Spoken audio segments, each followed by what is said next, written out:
আজকে আমরা অ্যাডভোকেট আলী আহসান আলমগীর স্যারের থেকে জেনে নেব যে এই সোমবার এসএসসি যেই লাস্ট সাবমিশনটা জমা করেছে, তো সেই সাবমিশনের গুরুত্ব কতটা, এবং সেখানে কিন্তু এসএসসি পুরো স্পষ্ট বলে দিয়েছে পৃথকীকরণ করা সম্ভব, এবং সেই পৃথকীকরণের উপর দাঁড় করে ব্যাপারটাকে যদি অযোগ্যদেরকে বাদ দেওয়া হয় এবং সেই অযোগ্যদের যে খালি জায়গায় সেখান থেকে বঞ্চিত যোগ্য ওয়েটিংদের থেকে নেওয়া হবে কি না, সেটা আমরা বিস্তারিত জেনে নেব স্যার থেকে।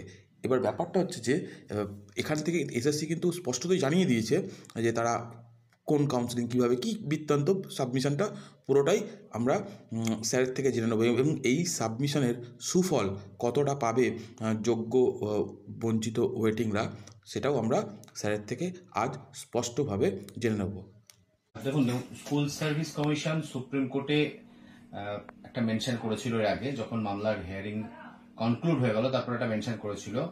এবার সেই মেনশনিং করার পরে ওরা একটা লিস্ট বা একটা রিটেন সাবমিশন দিতে চেয়েছিল, যেটা কিনা অলরেডি এর আগেও ওরা দিয়েছিল। কারণ হচ্ছে, যখন জাস্টিস টি.ওয়াই চন্দ্রচূড় সাহেবের নেতৃত্বাধীন বেঞ্চ এই মামলার শুনানি করছিল, তখন কিন্তু already school service commission, CBI এবং এই মামলার সঙ্গে পক্ষে বিপক্ষে যতজন পার্টি যুক্ত আছে প্রত্যেককেই রিটেন সাবমিশন জমা দেওয়ার জন্য উনি বলেছিলেন, এবং সেগুলো একটা কম্পাইলেশন আকারে যে নোডাল কাউন্সিল যারা ছিল তাদেরকে এনগেজ করা হয়েছিল সুপ্রিম কোর্টের তরফ থেকে, তাদেরকে জমা করতে বলেছিল, এবং তারা তার ভিত্তিতে একটা করে ড্রাইভ ক্রিয়েট করে প্রত্যেকটা অ্যাপিয়ারিং কাউন্সিল যারা আছে এই মামলাতে, মানে অ্যাডভোকেটদের কাছে সার্কুলেটও হয়েছিল।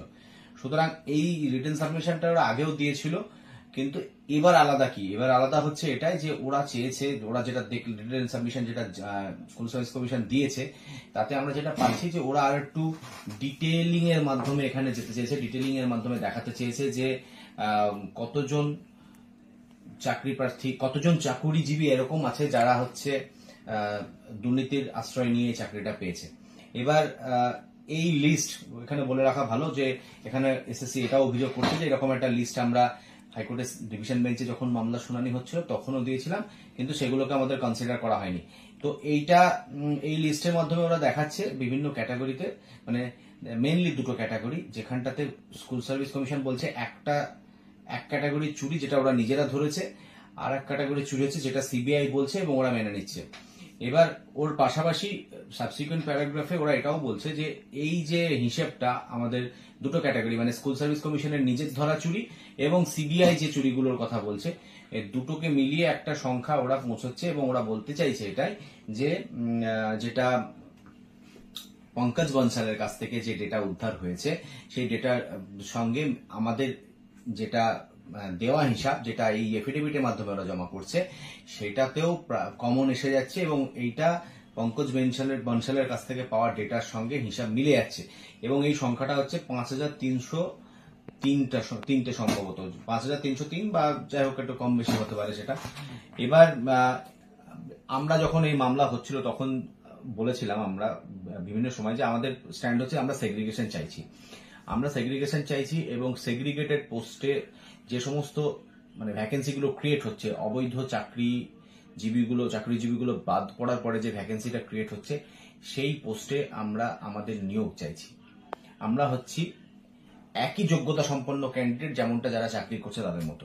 এবার এখানে একটা ব্যাপার আসতে পারে যে আমরা যদি একই যোগ্যতা সম্পন্ন হই তাহলে আমরা মেরিট লিস্টে এলাম না কেন, এরকম প্রশ্ন আসতে পারে। তার মেরিট লিস্টে এলাম না, তার প্রমাণ হচ্ছে এই যে এই দুর্নীতির ফলে যে সমস্ত ক্যান্ডিডেটরা দুর্নীতির আশ্রয় নিয়েছে তারা অবৈধ উপায়ে প্যানেলের ওপরের জায়গায় গেছে বলেই তো তলার থেকে আমাদের ওপরে ওঠার সম্ভাবনাটা বন্ধ হয়ে গেছে। সুতরাং এই সেগ্রিগেশনের কথা আমরা তো বলেইছিলাম, আমরাই একদম কোন রকম কোন ডবল মিনিং না রেখে পরিষ্কার সুপ্রিম কোর্টকে বলেছিলাম যে আমরা ভিকটিম, কিন্তু আমরা তাও চাইছি না যে পুরোটা বাদ হয়ে যাক, আমরা চাইছি সেগ্রিগেশনটা হোক, এবং সেগ্রিগেশনে আমাদের প্রপোজাল হচ্ছে আমাদেরকে ইনক্লুড করা হোক, ওয়েটিং লিস্টদেরকেও ইনক্লুড করা হোক। এইবার ঘটনা হচ্ছে যেটা, যে এবারে হিসাবটা নিয়ে যে তারতম্য থাকবেই, সবাই আপন আপন হিসাব দেবে, সেটা বলাই বাহুল্য, সেটা কেউ মানতে চাইবে না। কারণ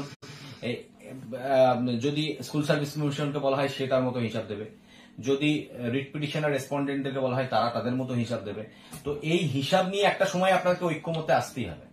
মানে হচ্ছে আমি এটা বলতে চাইছি যে এটা তো একটা একদম নেভার এন্ডিং প্রসেস হিসেবে কন্টিনিউ আমরা হিসাব নিয়ে তর্ক করে যাবো যে এতটা চুরি, ও বলবে এতটা চুরি, তা তো হয় না। চুরি একটা হলেও চুরি, 5303 হলেও চুরি। এখানে স্টেট এবং স্কুল সার্ভিস কমিশন, মধ্যশিক্ষা পর্ষদ এবং হায়ার সেকেন্ডারি কাউন্সিল তাদের লায়াবিলিটি ঝাড়তে পারে না যে তারা চুরির আশ্রয় নিয়েছিল, অবৈধ উপায় অবলম্বন করেছিল রিক্রুটমেন্টের ক্ষেত্রে, একটা পাবলিক ডেভেলপমেন্টে এরকম দুর্নীতি আশ্রয় তারা নিয়েছিল, এটা এখন প্রমাণিত সত্য। কিন্তু তাও আমরা এটাকে এই তর্কটা করব, কিন্তু তারপরে আগামীতেও তো এগোতে হবে আমাদেরকে।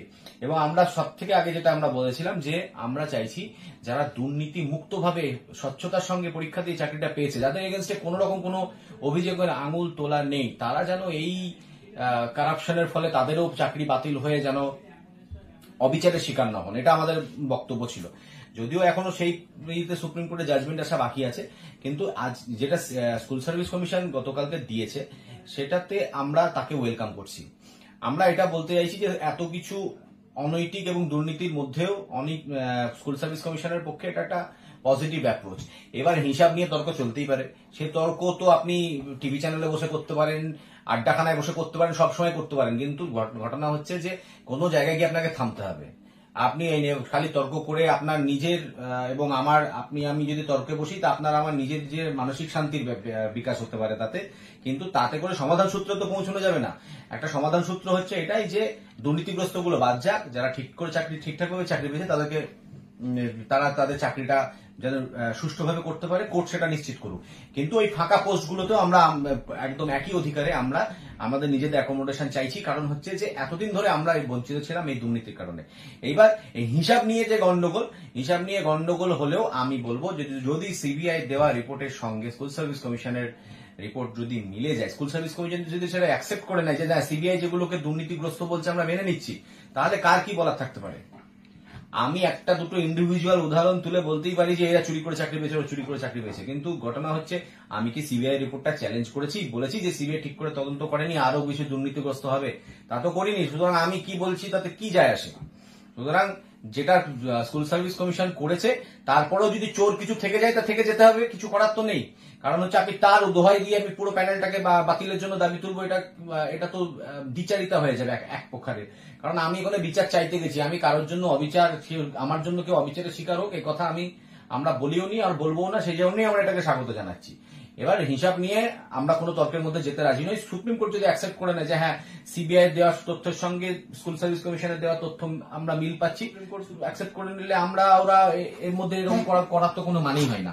সুতরাং আমরা আশা করব সুপ্রিম কোর্ট এই যে রিপোর্ট, যে রিটেন সাবমিশন এসএসসি দিয়েছে সেটাকে গ্রহণ করবে এবং এর ভিত্তিতেই সেগ্রিগেশনটা করবে, সেগ্রিগেশন করে এবং সেই ফাঁকা পোস্টে আমাদেরকে এবং ওয়েটিং লিস্টদেরকে অ্যাকোমোডেট করবে।